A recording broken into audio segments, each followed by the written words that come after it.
Magandang araw mga kaibigan. Marami ang nalungkot ngayon sa kumpirmasyon ng hiwalayan ng 12-year na magkarelasyon na sina Kim Chiu at Sian Lim. Sino nga ba ang mag-aakala na sa hinaba-haba ng panahong kanilang pinagsamahan ay magkakaroon ito ng kawakasan? Yan ang pag-uusapan natin ngayon. Ilang linggo nang napansin ng mga netizens ang tila bakas na kalungkutan ni Kim Chiu sa kanyang mga mukha, maging sa mata nito ay makikitaan ng matinding lungkot na tila may pinagdadaanan. Nakadagdag pa dito ang mga pang-aasar ng mga co-hosts nito sa Showtime at mga hugot nito na tila may laman at may pinaghuhugutan sa tunay na buhay.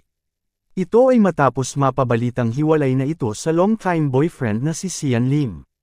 Ngunit hindi naman kinumpirma noon ng Chinita Princess na totoo ang mga naging usap-usapan ukol sa kanilang hiwalayan.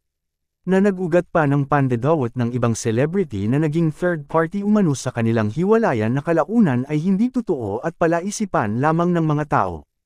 At ang tunay na dahilan ay kawalan pala ni Sian Lim ng plano sa 12 years na relasyon nila ni Kim.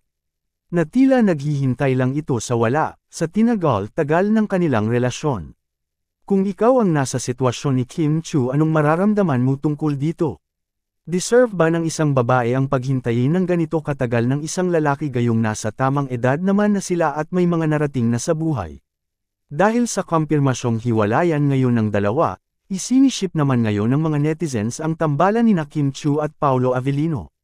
Una nang napansin ng mga tao ang malakas na chemistry ng dalawa nang una silang magtambal sa pinakabagong series nilang Linlang.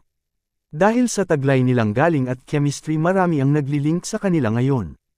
Lalo na't masusundan pa ng proyekto ang kanilang tambalan kung saan pagbibidahan ng dalawa ang Korean adaptation at hit K-drama series na What's Wrong with Secretary Kim. Napag-alaman ring noon pa lamang ay mayroong taglay na paghanga ang aktor na si Paolo Avellino kay Kim Chiu dahil sa kagandahan nitong taglay.